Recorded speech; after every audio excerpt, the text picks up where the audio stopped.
share the screen from our lecture. Okay.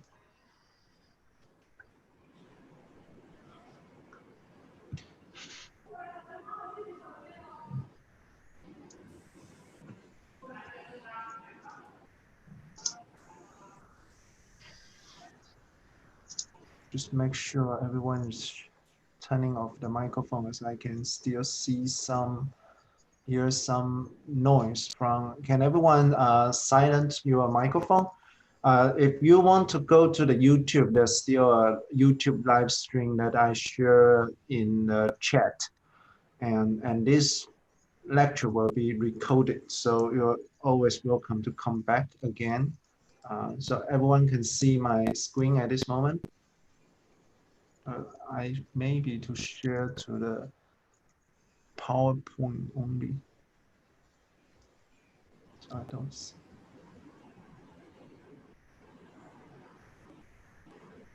Is this only for the PowerPoint without people? Yes. Yes, okay, only PowerPoint, right? So if there's any technical difficulty, please let me know. So we started to start the lectures.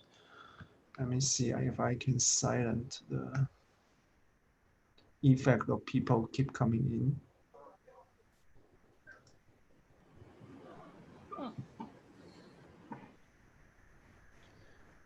in. So Jessica, are you online, or any TIGP staff is online? Because I'm going to make someone as co-host who can help me to let people to come in, so I don't need to keep coming back to show. Hold on a second.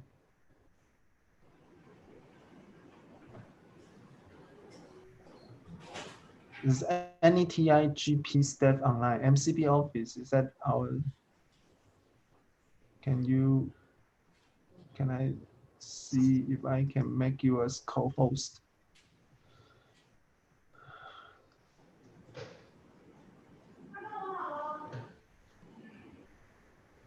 Jessica, are you online?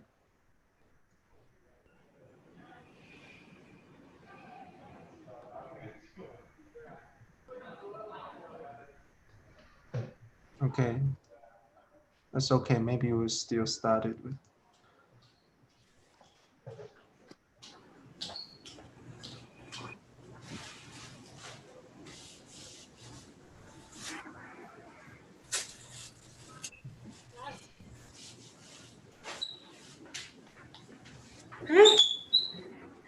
All right, can you see my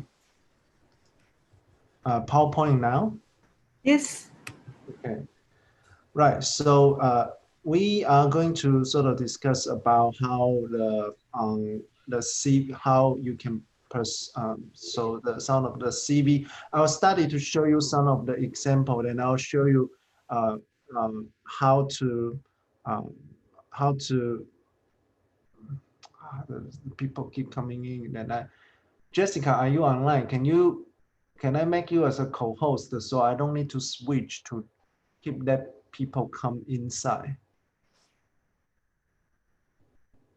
Sure, no problem. All right, so everybody, I apologize for this. I'll sort of make Jessica as a co-host so he can help me to. You are MCB office, right? Yes. Okay, so I'll make you a co-host. So then if anyone keep coming in, can you then to go inside the room? So Okay. I don't need to switch. Okay, thank you. Okay, sure. Thank you. Okay, so with like this. Yeah, so I'll study this with, hold on. Okay, yeah, so we're going to go through some of the tips. Again, so this is not the, like the rules, it's like a principle. Now it's help you to, I go through many, all of your CV, and I will sort of point out some general problems. And hopefully you can, after this lecture, you can change a little bit for future amendment. So the PPT was provided by Inca. So Inca will give a lecture about the industry experience next week. And so I think next week or next week also, and she is very good, and she is very that she has very good experience in academia environment as well as in industry. Right. So some of the CV workshop material you can find this from the LinkedIn or NIH OITE CV workshop. If you have more uh, interested about this later. All right. So what is the difference between resume and CV? Now, many people have this question at the beginning. So what I would like to give you a brief concept about this is that usually the resume is a shorter form of a CV, usually, not in always like the case. And CV, the curriculum vitae, so this is sort of a Latin word. It's the full track record of your entire career. So the resume is usually for industry position, and it doesn't need you to give them a full trajectory of your learning experience. You only give them necessary information. So sometimes they will request for one-page summary, only one, or if there's no specific requirements, usually 3 pages, no more than that. And the publication is less important because it's more for the industry job. And you need to sell promotion, as you know, if you are we'll talk about this, need to tailor to your position. Now if this is about patent lawyer, then you might emphasize why you are good for this position. Jessica, I can still see 3 people are waiting in the waiting room. If you can let them to come in, then you don't need the reference. You don't need reference list. And for the life science, I know some of you are not in the life science research uh, area. So you were most in the life science research, people were specifically asking for NIH BioSketch. I'll show you some format using my own BioSketch as an example. So it's only 2 to 3 pages. Yeah. And the CV is whatever position is the same. Now it's a full track record of your entire learning trajectory or the working trajectory. So that's both for the academia or as well as the industry. For the academia position, most people are asking for a full CV, as list all experience. Is everybody seeing the entire screen? Should be entire screen. No? It's okay. All right. Then as because I'm making this live, you can also check it on YouTube. And it's unlimited then. You list all of the publication, including co-author, everything together at the same time. And the contact information of reference is usually required. So depending on the position, usually all of the academia position will require you to send 2 to 3 references. So you will need to have the reference detail on it. Yeah. Jessica, I still see 3 people are in the waiting room. I didn't see them. I cannot see them. You couldn't But see? yeah, Can you? because at first I already put 4 students in. So now, Okay, that should be yeah. fine. Okay, now I'll just go ahead. Yeah, so the section in the resume. Now, again, if you have any question, you are very welcome to stop me now. So the section in the resume, for example, you just started with your name, right? As for sure, no. And there's some trick for Mandarin-based students. For example, in this case, my name I put as Jun-An Chen, and but as for a Mandarin, sometimes or people don't exactly know what is the spelling, and this is for Japanese and maybe for Malaysian as well. Is if you it would be a very different pronunciation. So if you don't put some Chinese characters, people don't know exactly what your name is in that language section. For example, if I don't put this my Chinese character here, people sometimes know in the Chun, it could be CHUN, it could be JUN, so you don't know. So if you don't, you put JUN or CHUN, it's exactly the same word. But for the non-Chinese speaking people, if they don't know the characters, they would think this is actually a different word. So it's very confusing. So I usually put my name right behind my Chinese, my Mandarin name. And it's also important, I guess, for us, as our Chen is actually this first Chinese character, is the other way around. So sometimes for the non-Chinese speaking persons or countries, they don't know what is the last name or what is the surname of a Chinese or the Chinese-based ethnic group. So I put my last name as all capital, so people know this is my last name, which is Chen. Is the first word in the Chinese characters. Some contact information, of course, and the degrees, and this is the most important thing, as people sometimes require a PhD degree or a master degree, so they need to know your degrees. Per section, this is kind of the basic information you need to put there.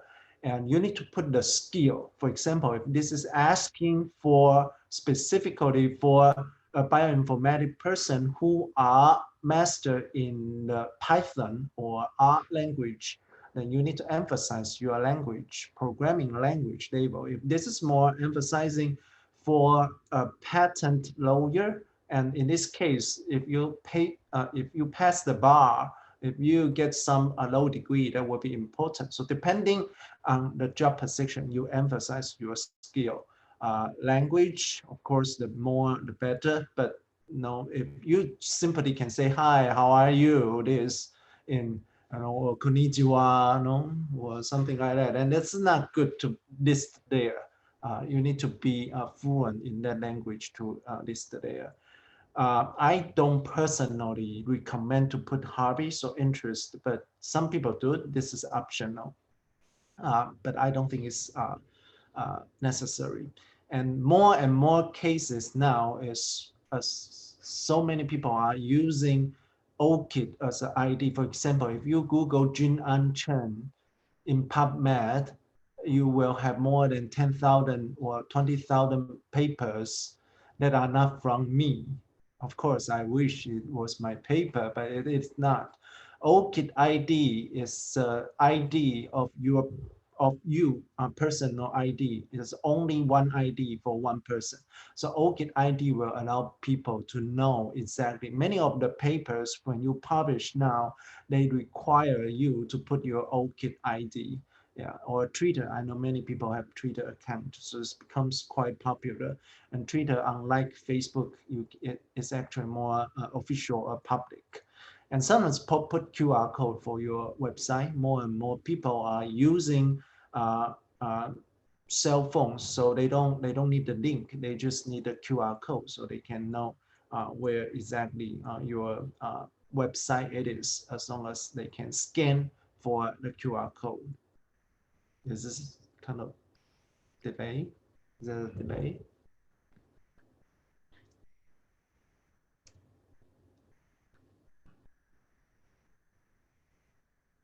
Can anyone hear me now? So it seems, yeah, we can hear you. yeah, but my screen, I think is, oh my God. It's kind of blue screen, dead.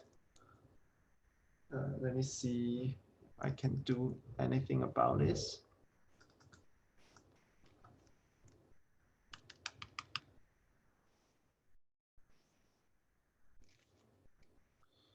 So I think it's my,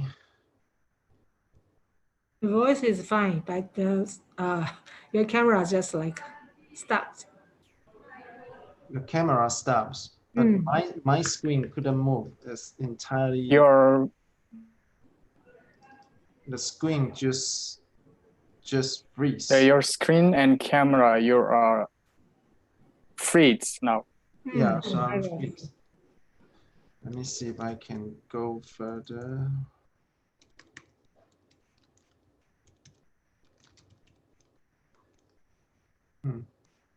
Seems to freeze. I couldn't, the entire screen is freeze. Let me see if so how about this? So I'm going to turn off this and reopen in 30 seconds.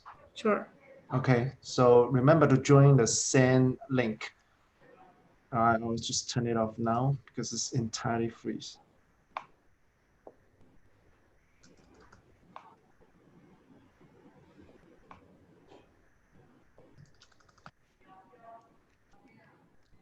Maybe you stop the sharing and just process it again.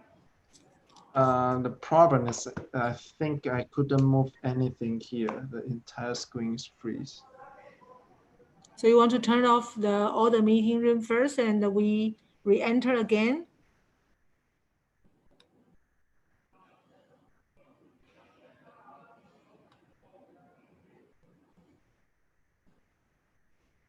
No.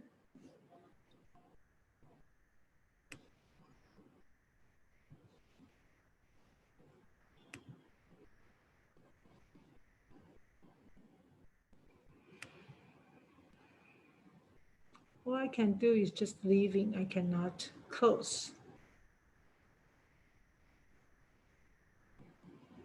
So maybe we just leave the room and come in.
All right, so I'm back.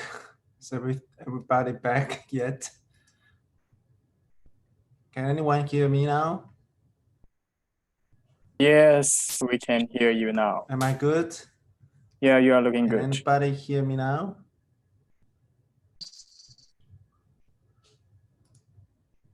Okay, looks like I'm back. So I'll continue to share. I apologize for the technical difficulty.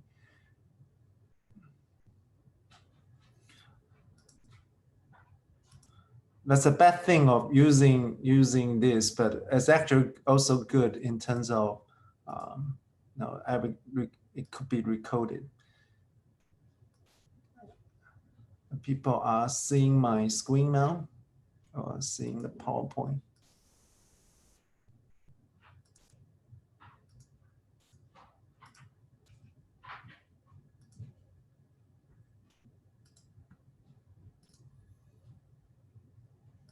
Okay, we were here. Okay.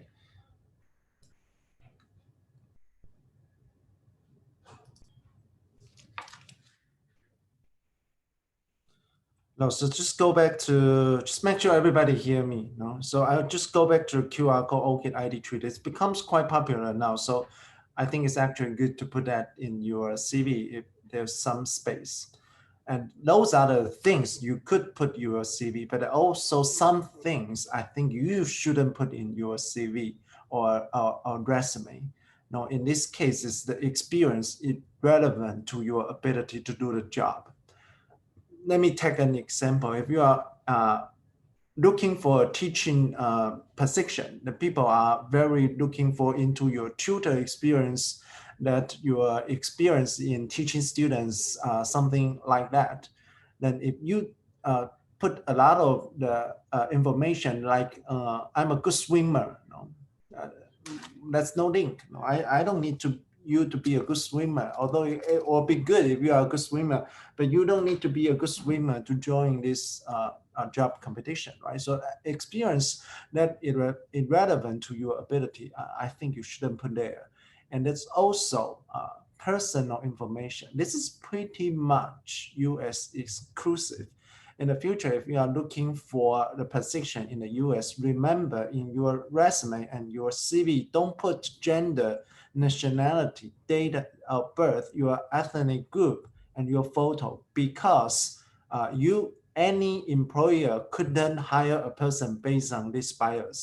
It couldn't hire the person with the bias for his or her gender, nationality, marital status, date of birth. Now, those are all inappropriate to put in a resume when you are applying for a position in United States. So in some ways, actually also breaking the law because they couldn't judge anything by this. And also don't put very basic skill that everyone can do. Don't put like I can do Excel, I can do Word. Who can't? Give me a person, or I can use cell phone. Who can't? Your grandma can do that as well. So don't put those things that are not relevant or everybody can do. But in some, I would need to say, in some Asian countries and as well as some European countries, sometimes they would require you to put your gender, nationality. If this is in their requirement, unfortunately, you need to put this. But if they don't specify to put this, don't put this, as this is actually giving employer bias for this sort of unfair judgment. And also don't use those junk mail for applying for a real position. Something like I've blah blah blah, or Peter Junk, or the hate my boss. TIGP rocks. I know it's rocks, but you don't want to put something very emotional, very personal as a male. I know everybody has some, I at some point have a F word junk mail, but you don't put that for a real position. And those are, all of these are very inappropriate. Some certain degree are unprofessional for looking for a job. If I see a person using those to apply a position in my lab, then I will feel, if you are not serious about yourself, then why should I hire you for this position? And so far, is any question, technical question, CV question, everything? If you want to ask question, you can simply turn on your microphone to ask. And if you don't want to ask, you can just put, I don't want to turn on your microphone, you can put in the chat. At the last, I will go through the question on the chat to answer one by one. If there's no any further technical issue, let's go on to the next thing. And the formatting, there's no general, it's just a general rule for the formatting, of course, clear and concise. And you will need to have your resume tailored to your target position. You can use the same resume to all of the position you are looking for.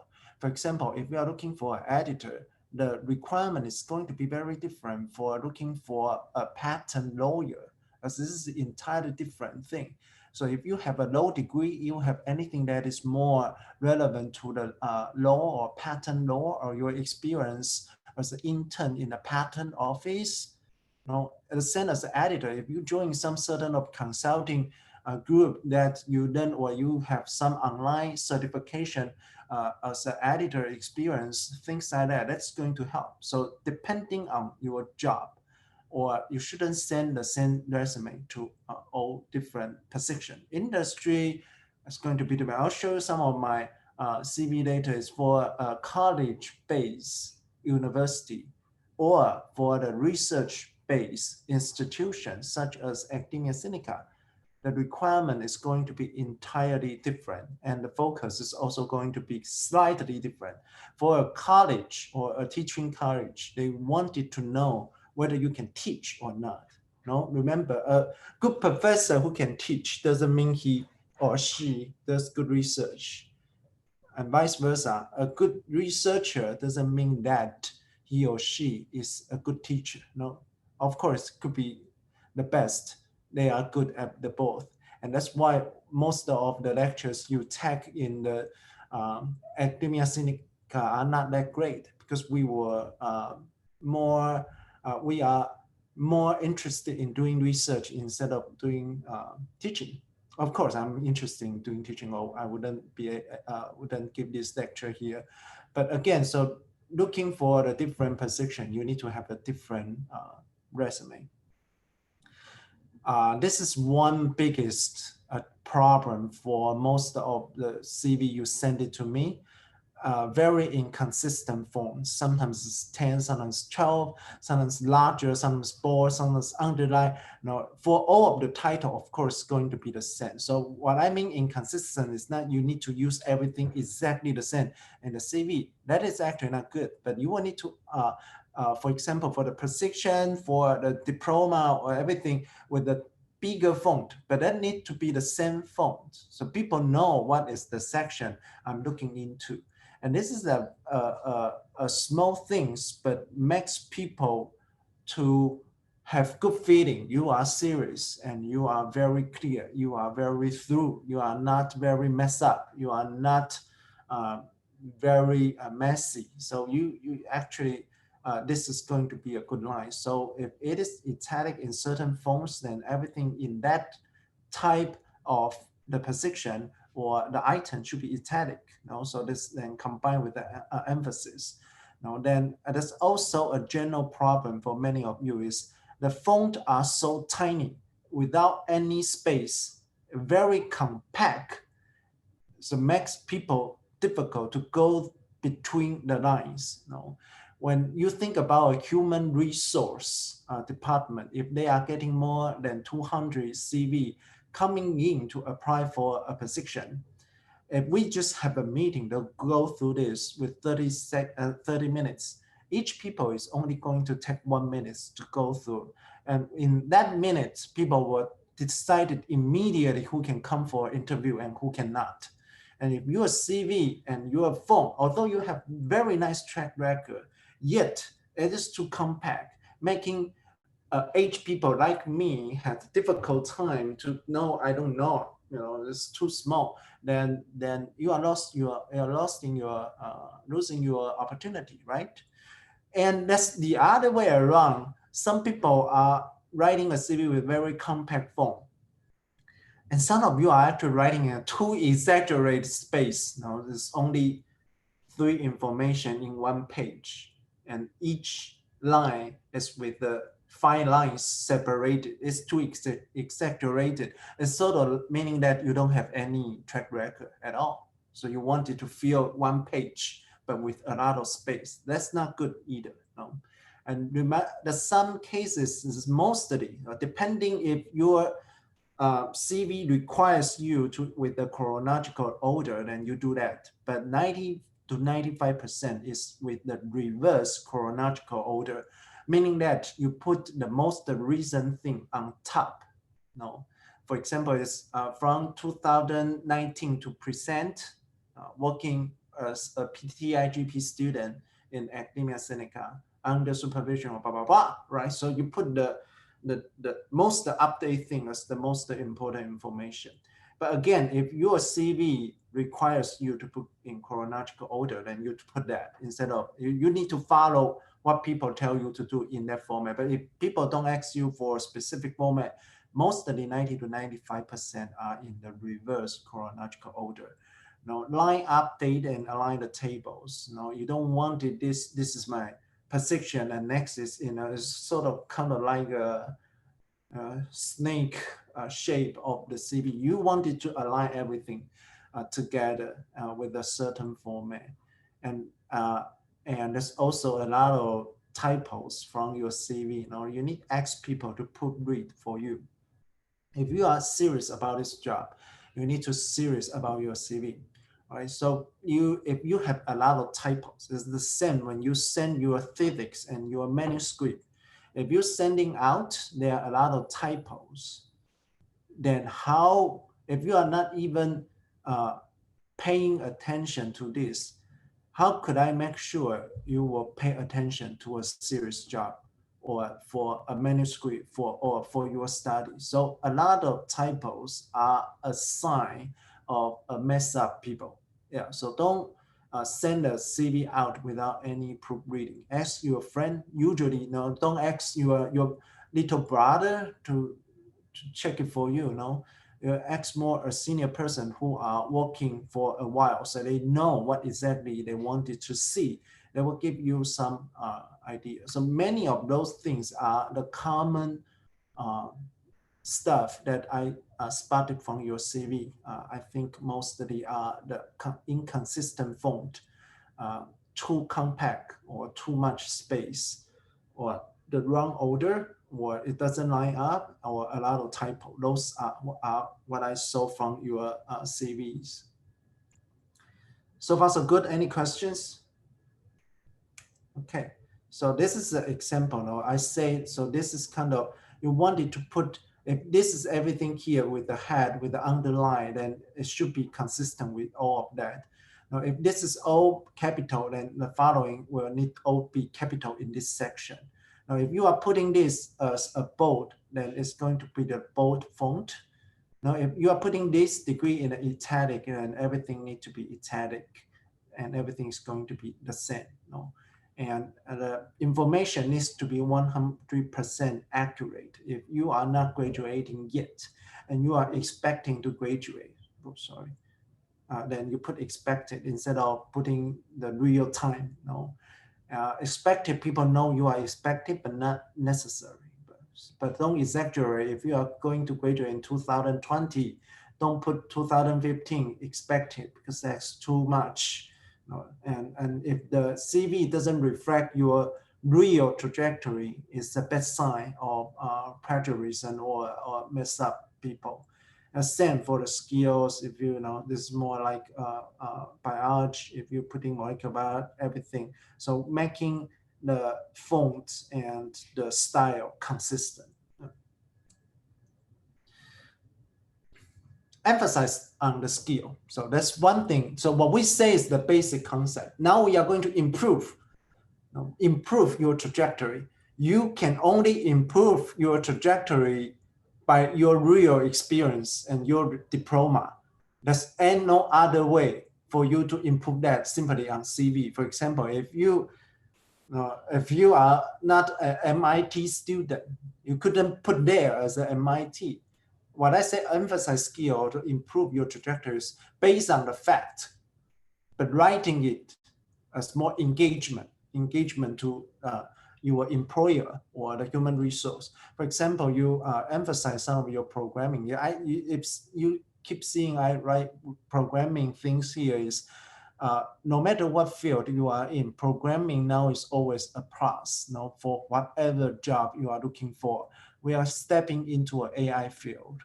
We are stepping after COVID-19. Everything is going to be AI, going to be cyber. So if you are good at the programming, that's certainly helping your chance to get a good job.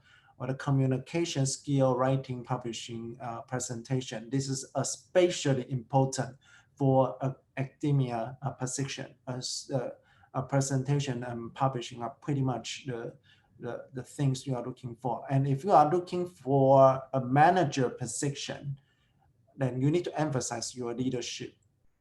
And for the Taiwan or some countries that you need to perform military service, and you are working a certain of the lieutenant, that's actually also helping. So if you put that in, it's actually helping you, even it is compulsory military service, but you are running a team. Yeah, so this is the leadership. Now, international, as I say, is going to help, but you don't simply, you can't simply say, I can say konnichiwa and I put Japanese, or if I put some of Spanish, such as, muchas gracias, just muchas gracias, and or putting there. No, that's not good. You need to come, at least they can have a conversation with people, and to put there as your language. Entrepreneur or administration, management, arts and creative, things like that, depending on what kind of, if you're very good at creating covers, arts and things like that, this can be a plus for looking for a job. Then how to make your CV more engaged with the people, So for example, you can use some verb. Honestly, all this, everything I put here, you can put perform, perform, simply perform for everything, but it can make it more engaging, for conducting a patch count experiment. You develop a high throughput screening essay. These are the two things, but if you put perform, it just sounds so plain, so boring. But if you, for example, but what I say is you really need to develop or engage or conduct. If you design and fabricate a microfluid device, improve sensing performance of a chip. If you ask me, it's similar, like just doing an experiment. But if you improve it a little bit better, right? Or investigate the analytical properties of polymers, organize a conference. You need to actually organize. You couldn't just go to a conference and say, if you are actually organized, you can say, I organize a journal club with the senior group within blah, blah, blah institute. If that's actually you're organizing a certain, that's actually also helping. Or administer office, things like that. Yeah. So these are some of the action verb makes your CV more engaging. It's more. I'm not saying to be better. I'm saying more engaging. So at least when I see this, I'll say, this person spends some time working on his or her resume or CV. And show your achievement with numbers. This is another thing to make your CV to stand out from others. Some of you did a good job. I think Robert, I don't know whether Robert is here, but I saw your CV that you put it that you were the only or the first students ever in the Department of Chemistry and National Taiwan University from an international degree, something like that. And that sounds powerful to me, so the first ever, right? So, and this is what you usually do is you lay out a challenge and what is your action as the result. For example, if you simply say, I raise fund for cancer research UK. How about you say, but this is the truth. If you give the numbers, I raise the 7,000 pounds from the private foundation, or I major 700 terminators, something like that. Or for example, if you simply say, I enter entrepreneurship competition of national TSMC, a prestigious company here.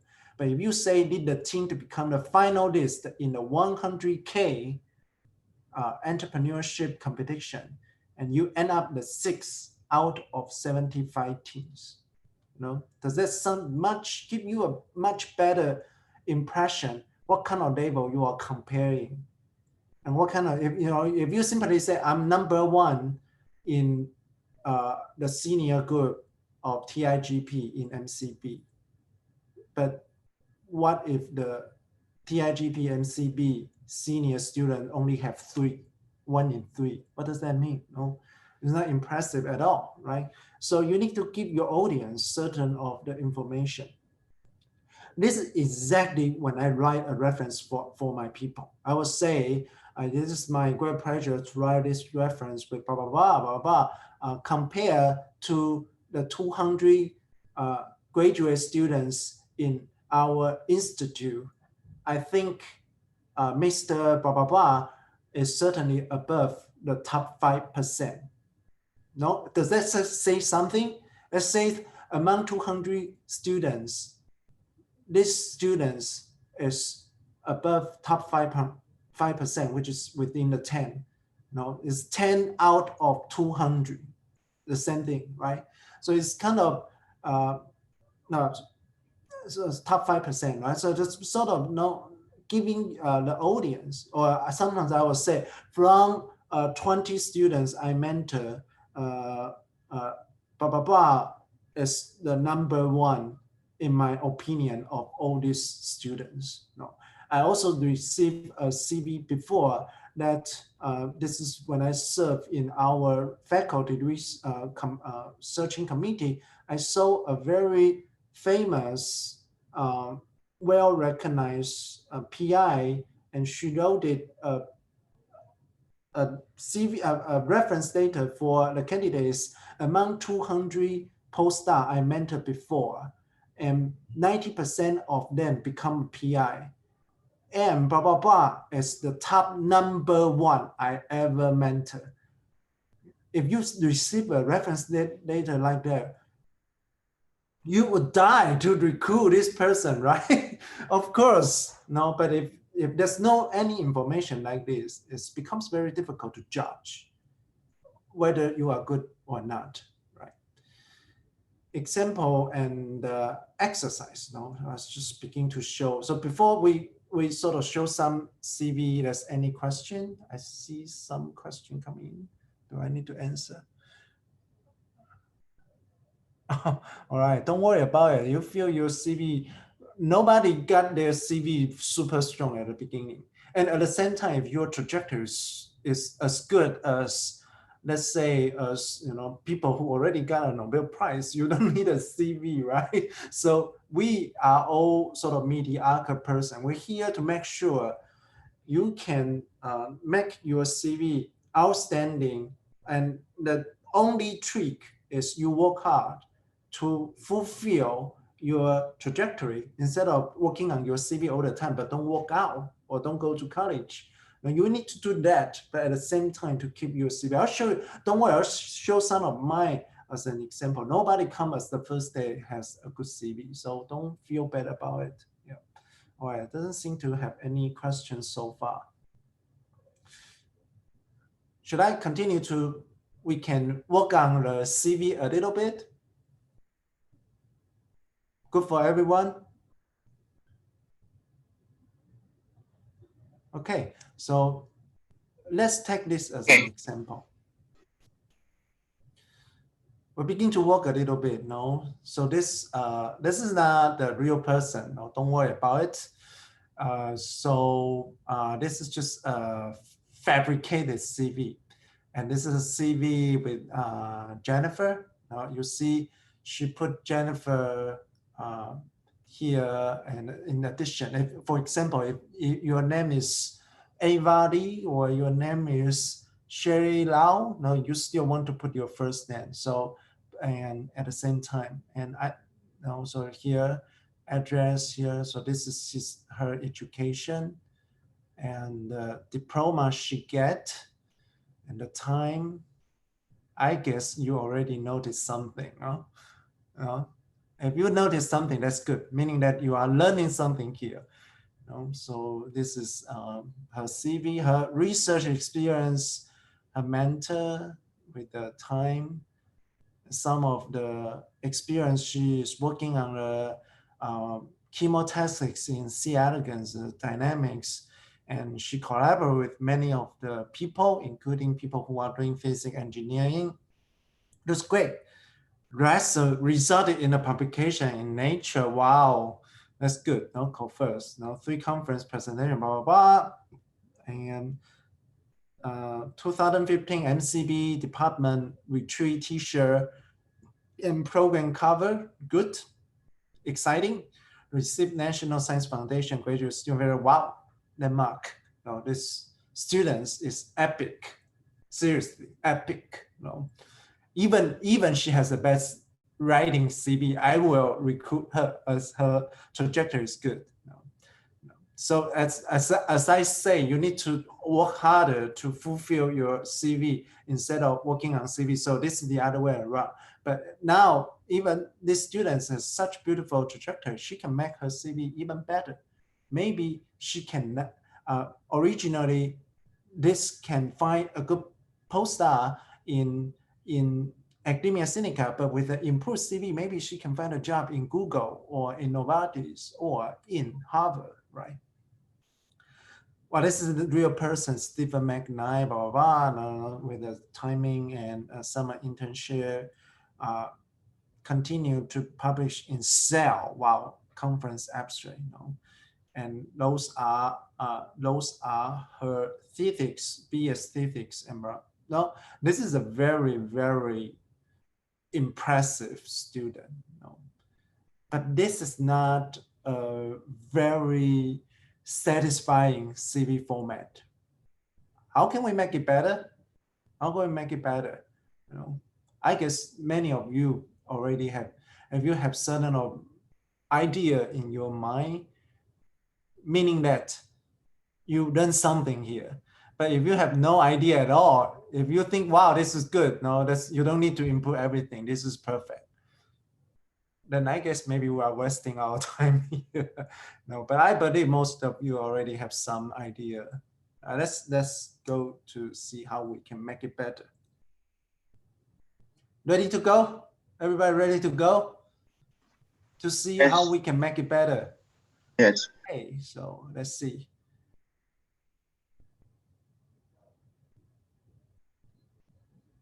Is this dead again? Oh no. Right, sorry. All right, so leadership. She did co-organize one day with, with the 300 participant, everything, 3 keynote. I don't know why this is kind of, right? So it's looking good. Everything looked good, And she leads the captain of this. You can probably notice something here. Volleyball team, good. Taiwanese student, volleyball team, good. National Taiwan University Department Women's Volleyball Team, good. Captain of that shows certain of leadership, and that's nice. Other experience and skills. I think this person is way too good as a student. Other business, blah, blah, blah, everything looks very nice. She knows how to do MedLab. She knows how to do Microsoft, Excel, PowerPoint. Sort of weaken her CV, compared to the MedLab, Mathematica, stuff like that. Interest, everything, So this is like a all-around student, I need to say, I think I would definitely give a chance for her for interview. Based on her trajectory, not based on her CV. But how can we make it better? Let's begin to go how to make it better. First, I think there's several things we can change a little bit. For example, why don't we make all the capitalize of the education, everything with a different color? So I know exactly where the section is. And secondly, we can align the date. So it's make it easier to see. Then you see now I put it the selected in this case, for example, if I put it, if this is real, the GPA for 4, but how about if you simply GPA 4, it's of course very impressive, but if you graduate in the top 5%, that's even more impressive. So people know, as maybe sometimes in Harvard, when you get GPA 4 and in a very small college at Pingdong County in Taiwan, you get GPA 4. That totally means difference. Everybody could get GPA 4, but if you graduate in top 5%, so people know you are really good. How about we change this? You can see I published a co-author paper in Nature. Maybe some of the industry people don't know what Nature is. It's one of the top 3 journals in the field. So people know exactly. You don't, sometimes people give impact factor, and I don't think that's a good criteria. But if you know, Nature is an extremely, everybody knows it. If you publish in a crappy journal, for example, like Cell Stem Cell, nobody know what exactly it is. So you might want to say, I published a co-author paper in Cell Stem Cell, top-notch journal in the stem cell field. Then people know, wow, you're top-notch, #1, period. Right? Okay, so selected from 50 applicants as one of 5 speakers for a regional conference and presenting an audience of 200. Those red colors are the new words I put it in. If you simply say selected for a regional conference and presented, well, that's it. And that's actually not impressive. Maybe you just give, this could be a meaning of giving a talk in your big family. If you say as from 5 applicants, one of the 5 speakers. So this is selective. So I know this is selective. This is competitive.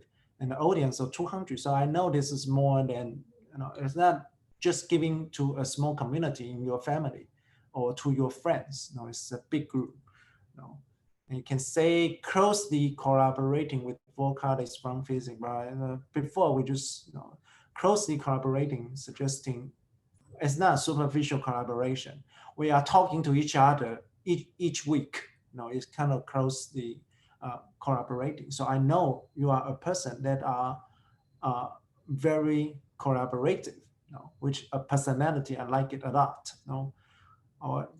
Sorry, I don't know why this kind of created an hour based on my research, and I just selected as a departmental retreat t-shirt. So now I sort of put 2 extra verbs here. And that makes the entire sentence looking very different. See what I mean? It's the same thing, but it begins to have a very different feeling, right? Receive National Science Foundation. At first I just put this, but this is actually a very competitive fellowship, similar to HHMI fellowship. So you can see here, I put it 2,000 awardees out of the 13,000 applicants. Does it sound much stronger? No, it's not. It's not like whoever can get it. Jun-An wouldn't be able to get it. You need to be someone who are really competitive, right? So you have this. MATLAB, if I remove Excel, if sometimes when too much information is actually a minus or negative, because I just want you, MATLAB, I think only a few people can know how to use a MATLAB or Mathematica. But every single person knows how to use Word, Excel. But if you put Word, Excel, everything together, which makes your CV looks weaker instead of better. If you simply emphasize the most important thing, those are the things people don't know, but people would appreciate if you know how to use MATLAB or Mathematica. It's just completely different word. If you put Word, I know how to make a PowerPoint. Who can't? Give me a name who can't. So you see, so we are making this person can now get a job in Google. And there's also some other things that we can improve. For example, Cell, published in Cell. If you are working in engineer, you don't know what Cell is.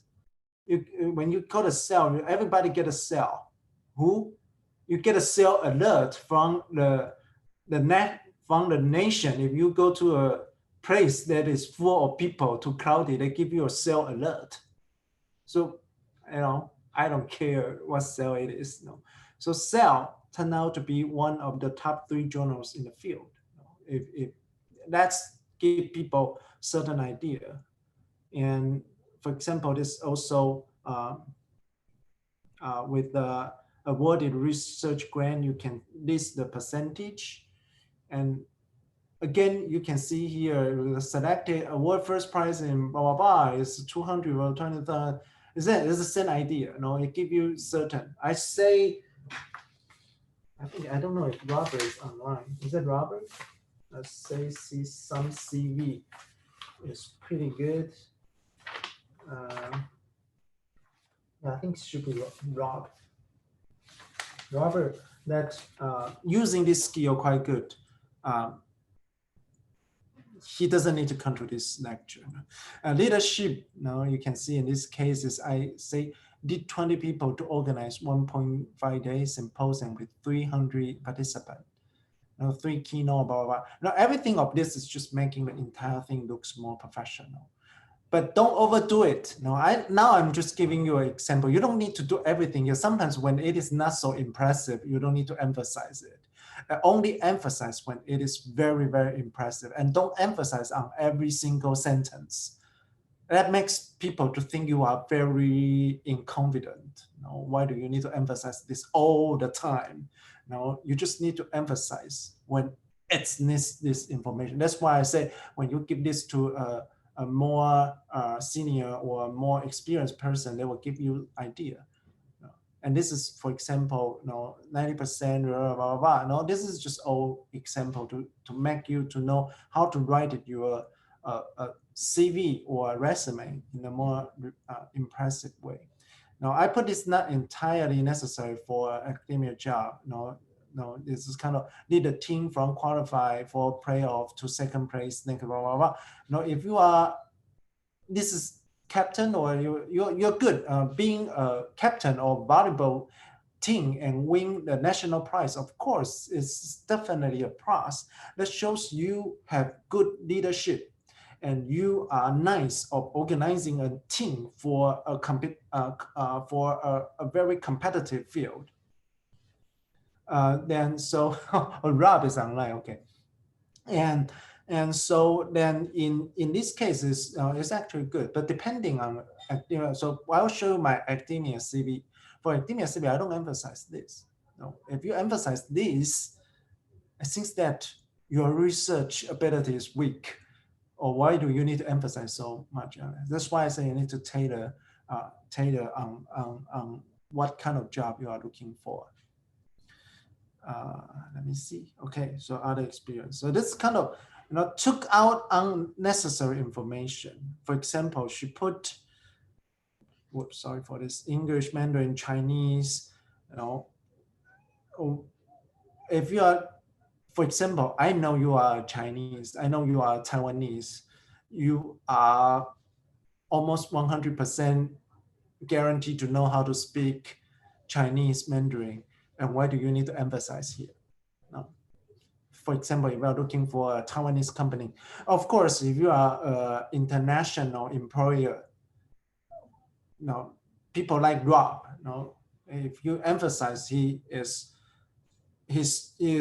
Chinese is as good as the native, then of course this might increase his chance to get into certain job, as he can speak both of language pretty well. But if you are already a Chinese, for example, if Rob is finding a job in Latin America or in Spain, he doesn't need to, he probably will need to emphasize, he doesn't need to emphasize his Spanish is equivalent to the native level. No, he doesn't. No, it's similar, right? Interest, you don't, if you apply, depending on the position, if you are applying for my laboratory, you put a interest, the piano qualifier, blah, blah, blah, blah, blah. That doesn't, it doesn't harm your CV, but it doesn't give any extra plus point. I know I used to work in Colombia with, oh no, this is YouTube live stream, so I couldn't bit mouth them. No, I'm not going to take that example. No, don't worry about it. I was going to talk about some gossip and I forget this is sort of a live stream channel. It has some record. You cannot joke too much. Yeah, I think that's pretty much about what I would like to share with you today. any of the question before I going through some of my real example to give you some of the idea. I'm not saying my CV is the best. I'm saying that I'm sort of sharing my experience to you how to modify or to keep working on your CV to become better and better. So before I going into that, anyone want to raise your question?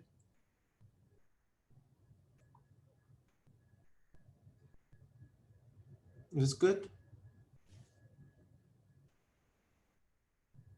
Is everybody still online?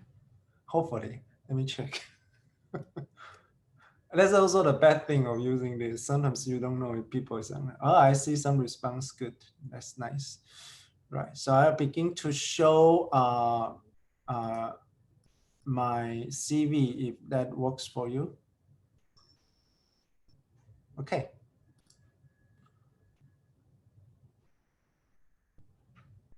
Then after my CV, I was just pointing out some of you who are working pretty good.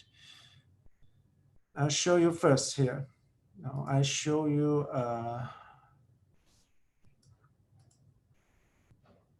Let me stop share first.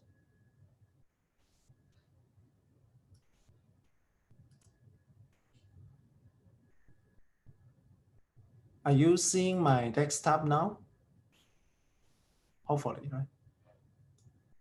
I believe everybody is Yes. seeing my desktop. Is it? Is everybody seeing my desktop now? Yes. Yes.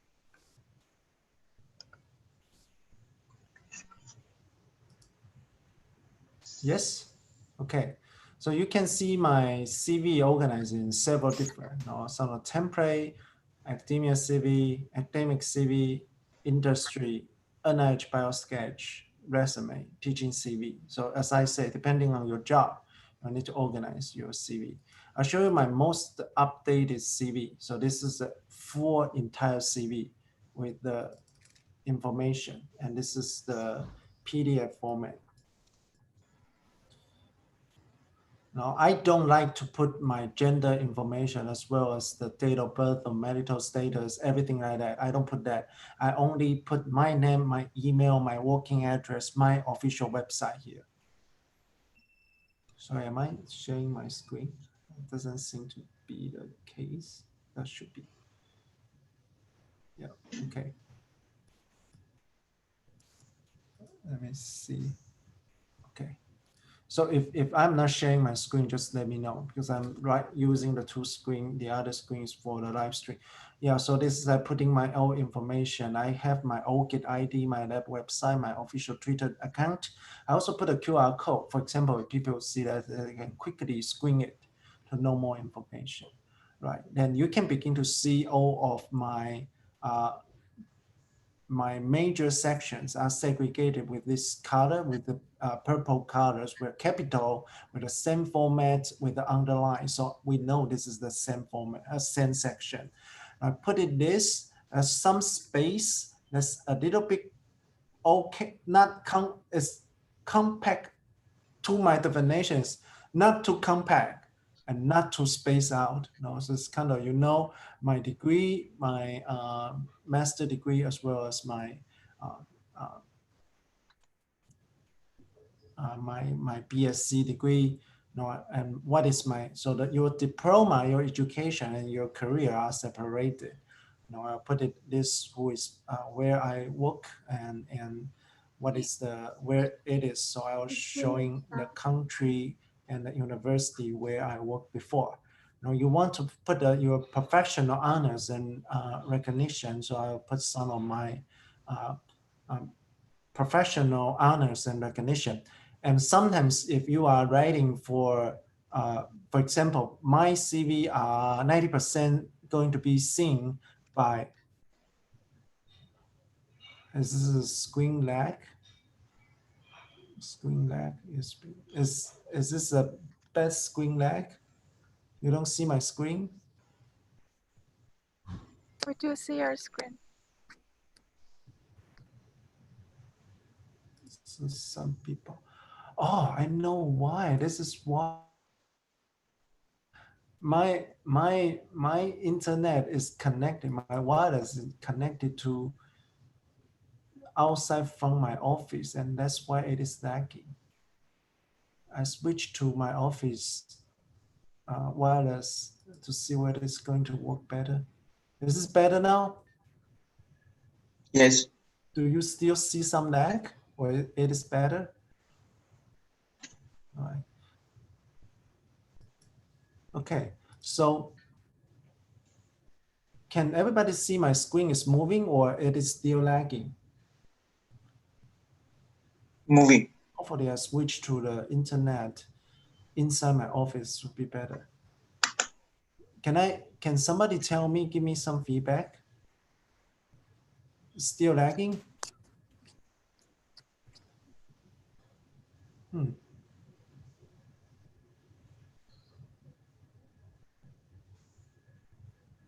Maybe I stop share and start it again. Hold on, everybody. I'll stop share and come back again.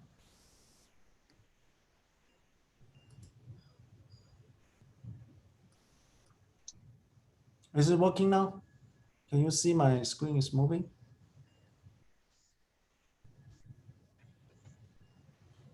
All right, so then I'll put the honors and recognition, and I will put the Chinese translation in parallel. This is just to prevent the confusion.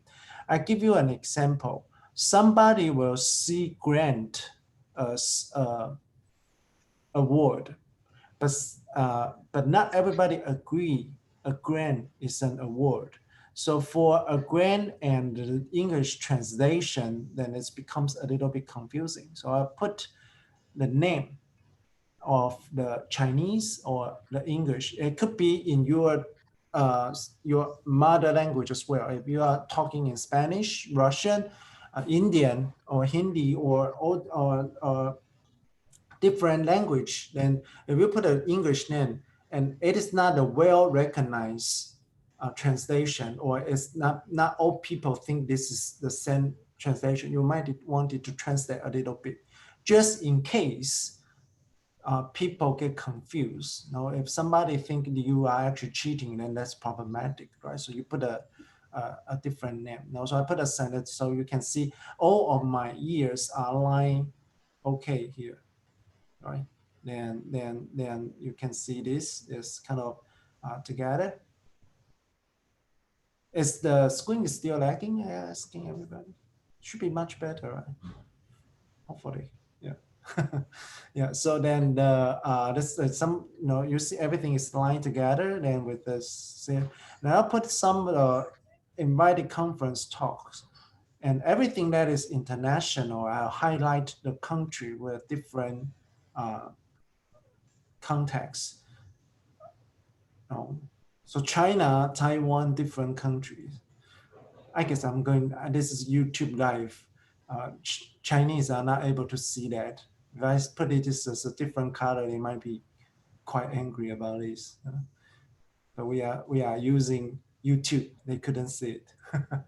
Yeah, so you see Japan. So I sort of lay out the colors with a different, so people know with a different thing. So you can see everything is sort of lined together. Teaching experience and invited formal presentation. If it is international, I highlight with the different colors. And some service and leadership. And then, you know, for example, it's kind of some of the journal. For us, for PI, this is important. People wanted to know you are doing community service and doing leadership as well. You know, so I put all those things together here. We don't need to go to detail. I just show an example. I'm not trying to show you my detail of the things, but you know, grant history. Then I'll put subdivided to active grants as well as the finished grants with the different colors, with the years and everything here. Right, and I'll also put the honors of my people, you know, with the current and former trainees. For example, in this case, pretty much, I'm proud. Every single person in my lab, each of them won certain award at some point, you know. So that then that if I send this to my committee, then they know that you are first, not good only at the publication of your research. Secondly, you are doing a good community job to help each other. And thirdly, you are mentoring your students well. No? Blah, blah, blah, blah, blah, mentoring. So I put people here so you can see. For land, I'll put a Chinese name just in case people don't know what it is. And also put my former trainee and where are they landed at this moment, things like that. And this is the most important thing for your publication. So I only highlight this in my CV. I didn't highlight other things such as 2 from 1 country. For academia CV, people don't care about this. People only care about your publication. So I highlight more in this. So I'll separate it then into my patents and reviews and books. I separate reviews and the manuscript. And you can see I highlighted. I highlighted is a cover article, and it's a cover, and it's recommended by faculty of 1,000. I think now it's co-faculty opinion. And it's highlighted by Academia Sinica, Facebook, featured in a series of newspapers, reported by international media, everything can be hyperlinked. So if you just touch this and hyperlink. So this is my highlight. Instead of highlight everything in the previous section. I know research publication is the most important thing in our career, in my job. So I only highlight this. So each paper I will highlight what is the importance, cited by who, stuff like that. See, so I only highlight. If I highlight every section, then it becomes very, very complicated, and it's become actually not useless. That's what I say. I tailor to my audience. If I don't tailor to the audience, then this will become too much information that I don't need it, and it also shows that you are not very competent for your CV. Everybody good with that? I'll show you another one of the. I'll show you also. Now, every time when you work on your CV, for example, in this case, every time when I'm new, you need to begin to pile your CV. So you can see I pile my CV from long time ago, 2010. No, that's quite a lot. No, once a while I update it, and I save it as a separate file. So always I can go back.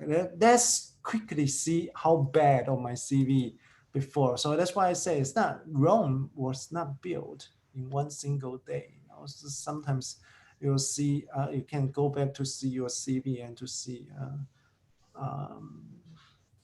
I will say this too much space. I don't need so much space here. No, I don't need those detail of the doing, because now I'm a PI, I don't need to list so many detailed things.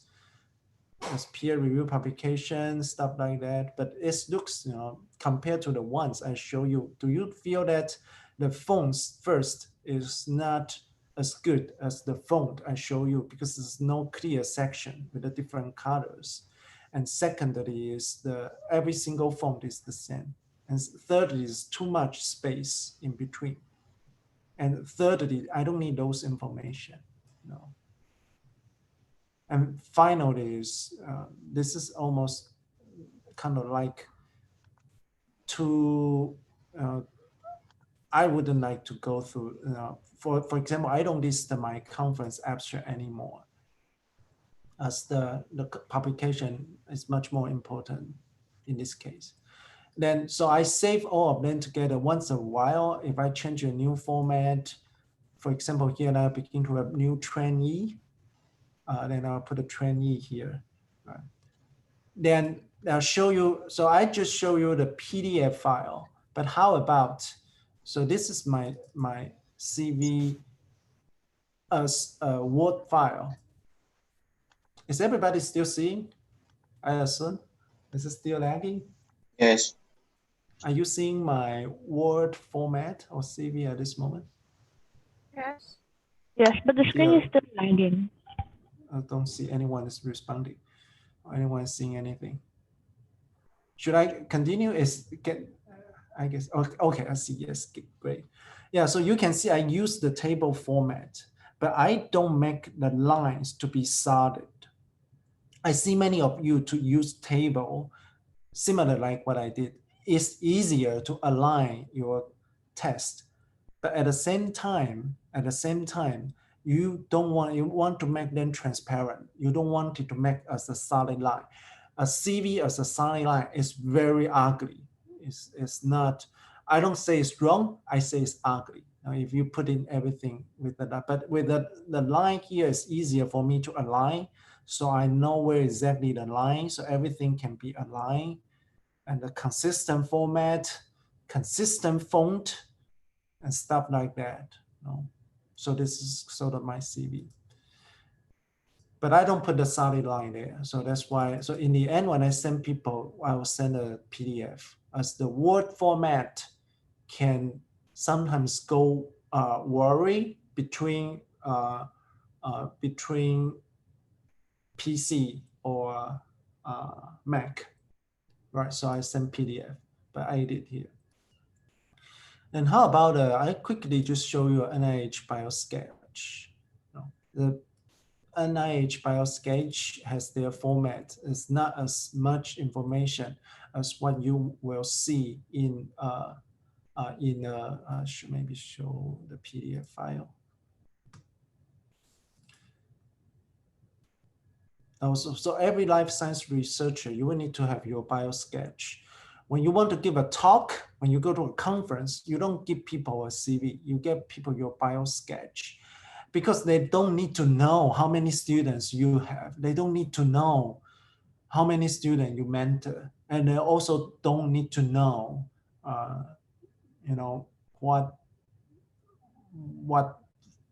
what talk you get before. No, they just need to know your basic information, need to know your degree, diploma. But for the NIH, one section is very important, is your personal statement, which is what are you doing? What is your subject? So in this case, you can see I highlighted some of mine with the bold. So I know this is kind of, people when they see this, they will know, oh, this is a stem cell guy, stuff like that.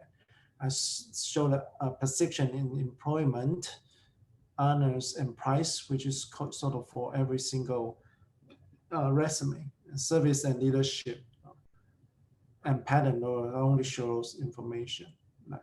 Yeah, again, the publication is still the most important thing. So the NIH BioSketch is usually only 2 pages. You can extend it to 3 pages, but no more than that. With a CV as a full trajectory of your, and you can probably notice my CV doesn't have any of my habit, marital status, everything. It's not because I don't want people to know I'm already married or not. It's because those information are not relevant. I see many of you put in your CV with your very chic, stylish. Some people even show some wearing a little bit stuff, looks very muscular or very sexy, but that's very unrelated to the job, at least to our job. Right?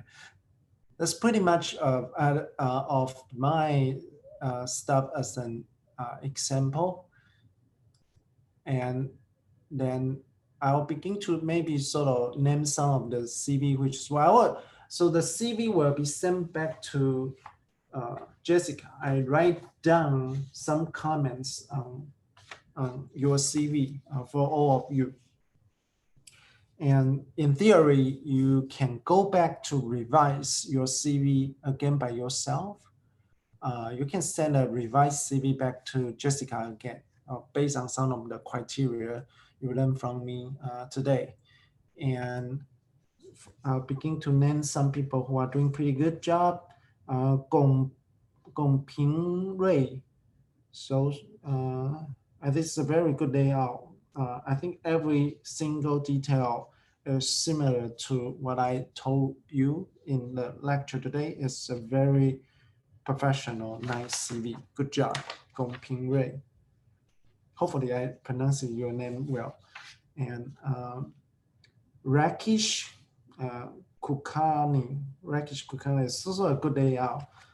Some of the font could be increased a little bit, but the layout is very nice. Wang Yuting, our Bernice Wang, is also good. It's a good layout of the CV. It's a little bit too compact, a little bit too much information. But you can sort of customize a little bit based on what I told you today. And some people like to put curriculum vitae, curriculum vitae at the above. I personally don't like it because I know it's your CV, so you don't need to put a title. No. Deba Priya Kundu is also very good, but need to have more space here. Again, this is most people of you are kind of in between. The sometimes too compact, sometimes too much space. Robert Mindens. Robert was killed by me a lot today. Yeah. Oh, as people say, they cannot hear my voice. Can you hear my voice? Hopefully. Okay. Yeah, Robert will say, Robert, can I speak out your CV? First, the foreigner to obtain a bachelor's degree in the history of the chemistry department at National Taiwan University. Impressive, right? Very impressive. And when I so I write it impressive here.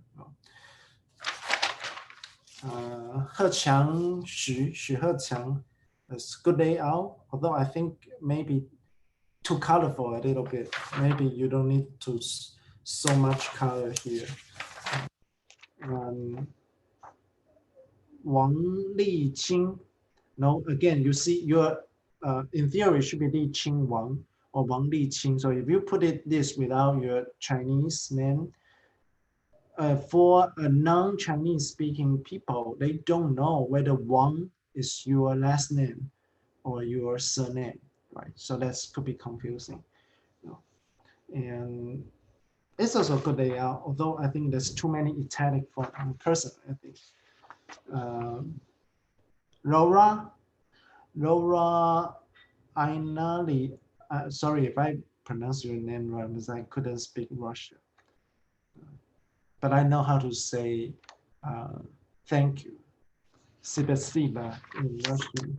Right, so this is a good CV because you have a remarkable, you have more than 20 or actually, yeah, more than 20 publications, which is remarkable in the past 2 years.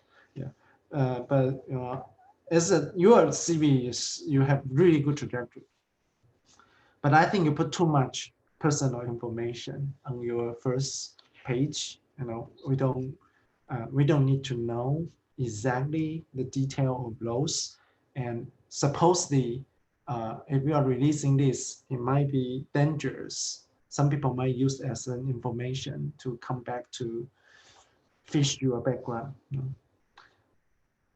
But don't worry, I'm not going to do that. So then Tom Yu Rong. It's also a very nice CV. I like it. Good layout. Very nice layout. And Makita Ling On. This is a good layout. Although the font are not consistent in between, sometimes larger, sometimes smaller, it could be improved. Pulomi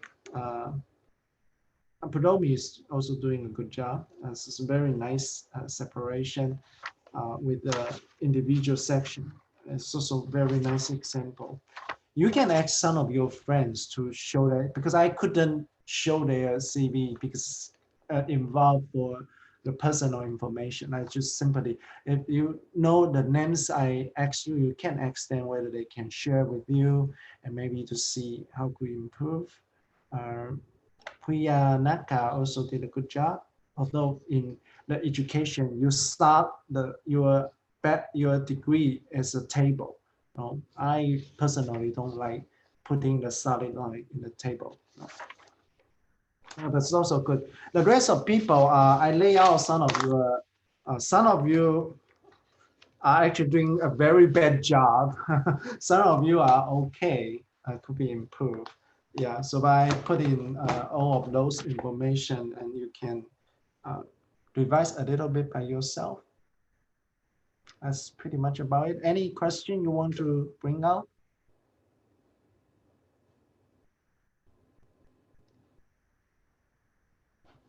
I don't see any question. I don't see any question here.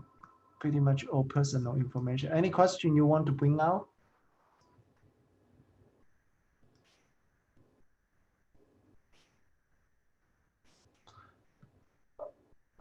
All right. Is it good to write the thesis title after your degree? I think it's okay. No, depends for me because I'm a PI and my CV is not going to apply for a job unless I'm going to apply a job. Then I'll specify some detail. But most of you are students, so people might need to know your information, and so then. It would be good to put your thesis title. Yeah, although I think thesis title could be italic with a smaller font, so you can sort of put all of your thesis title with the italic smaller font, so people know this is kind of your thesis. Make it consistent. As a question about do we need to write the details of our education section? Again, depends on your job. No, I think I will at least list the university name, the department name, and your degree, BSc, MFC, and the country. So at least I will need to know this. For example, if you look at a resume, it's National Taiwan University, Taiwan, then you know this is pretty much the number one because it's called Taiwan. If you see University of Malaya, University of Singapore, Malaysia, then you know that's the number one there. So that's pretty good. I think you can put, but you don't need to. I think at least those information. I don't know what you mean in addition to those information. Okay, I think there's no more question. I don't think there's. If we want to look for a job in a foreign company, should I put photo or not? In Asian countries, most company might wanted to see your photo, but in the USA it is actually not appropriate. But everybody in Asia also pretty much know the photo doesn't mean what actually you look, because everybody use an over modified photo there. So if I see a person, I expect he may be 20-year-old because with the photo, but when he or she show up, look like 60.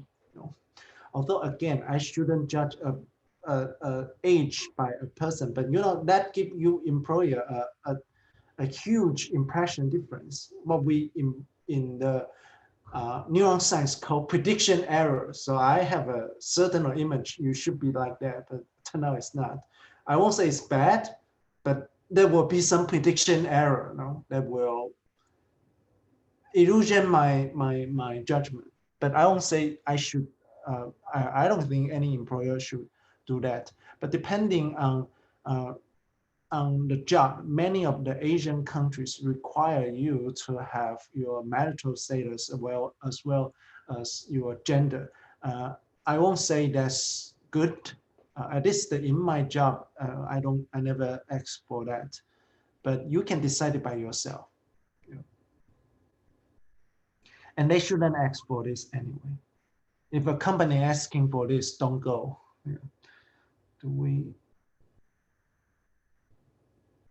Did the professor check my CV? I don't know. I check everybody's CV, but I don't know if I say your name or not. Yeah, but I check everybody's CV was checked by me.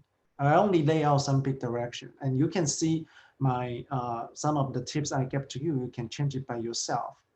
Again, this CV is only for your own good. It's not for me. When applying for a job in another country, is it necessary to mention the nationality as it involves applying visa? No. Again, I think it's a dilemma. By the U.S. Constitution, they shouldn't export this. But I will also need to say, many people reflecting they have a permanent residency on their CV might increase the chance to get it. Depends. My suggestion is, in theory, it shouldn't be.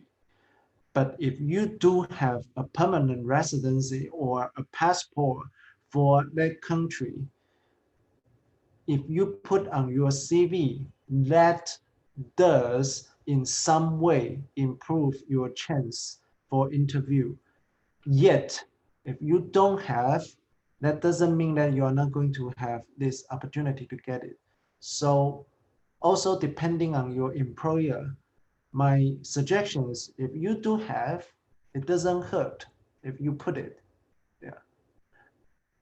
Of course, if you don't, then why bother to put your nationality there? Because your employer shouldn't judge whether he or she wants to hire you based on that. Did the perfect, oh, okay. How can we measure that we are on top 10% or 25%? How can we measure? I guess you get, you will know, right? For example, if I write a reference for my people, when you apply for any graduate school, people will ask your professors to rate it whether you are exceptional, outstanding, blah, blah, blah, or top 1%, top 5%, top 20%. So we based on what we feel putting there.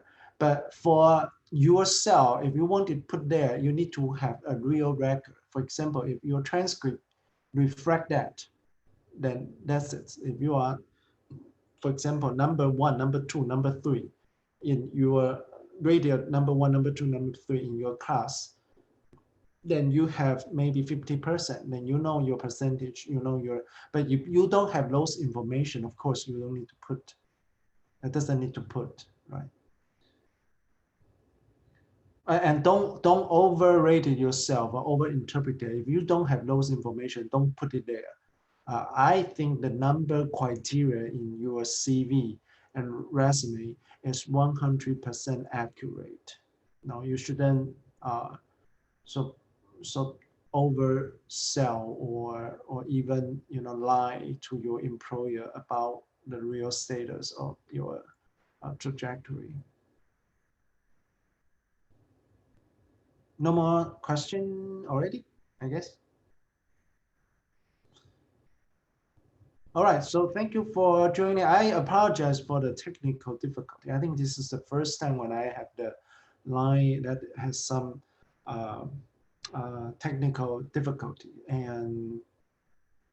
but we recorded, so I'll put it online as well as the CV, as well as the PPT that you can download it. So you can just go to my website and to the download section.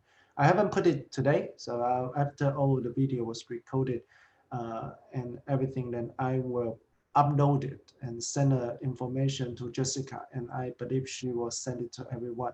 And you are welcome to reach me again for more information about your own CV, but I'm not a CV tutor. I probably won't be able to modify everything for you.